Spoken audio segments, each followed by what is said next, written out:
अकबर का साला हमेशा से ही बीरबल की जगह लेना चाहता था। अकबर जानते थे कि बीरबल की जगह ले सके ऐसा बुद्धिमान इस संसार में कोई नहीं है। फिर भी जोरू के भाई को वह सीधी ना नहीं बोल सकते थे। ऐसा करके वह अपनी लाडली बेगम की बेरुखी मोल नहीं लेना चाहते थे।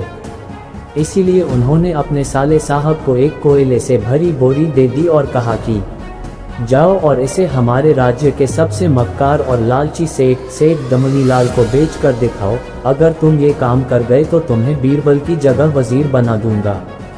अकबर की इस अजीब शर्त को सुनकर साला अचंभे में पड़ गया।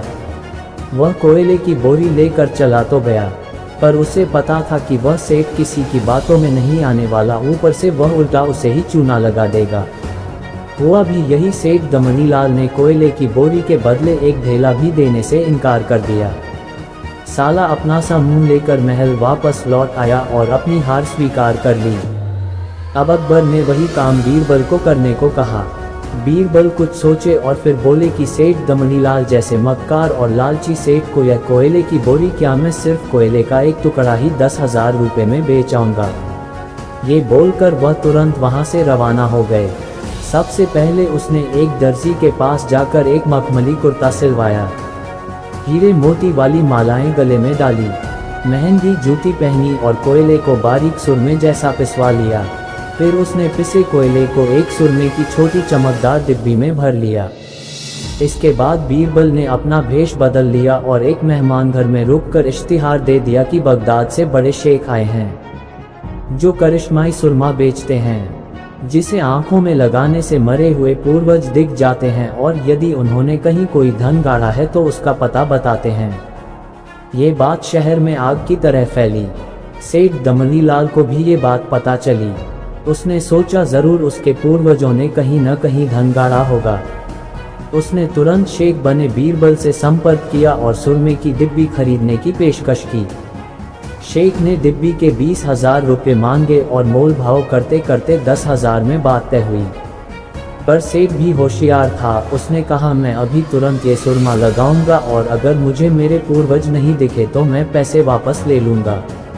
बीरबल बोला बिल्कुल आप ऐसा कर सकते हैं, चलिए शहर के चौराहे पर चलिए और वहां इसे जांच लीजिए।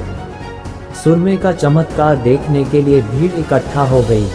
तब बीरबल ने ऊंची आवाज में कहा ये सेठ अभी ये चमत्कारी सुरमा लगाएंगे और अगर ये उन्हीं की औलाद हैं जिन्हें ये अपना माँ बाप समझते हैं तो इन्हें इनके पूर्वज दिखाई देंगे और गड़े धन के बारे में बताएंगे।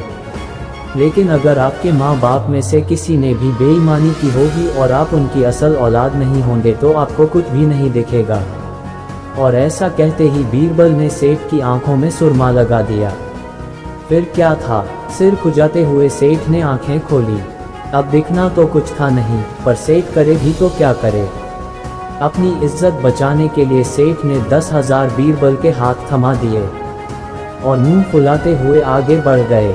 बीरबल फौरन अकबर के पास पहुंचे और रुपये थमाते हुए सारी कहानी सुना दी। अकबर का साला बिना कुछ कहे अपने घर लौट गया और अकबर बीरबल एक दूसरे को देखकर मंद मंद मुस्काने लगे। इस किस्से के बाद फिर कभी अकबर के साले ने बीरबल का स्थान नहीं मांगा।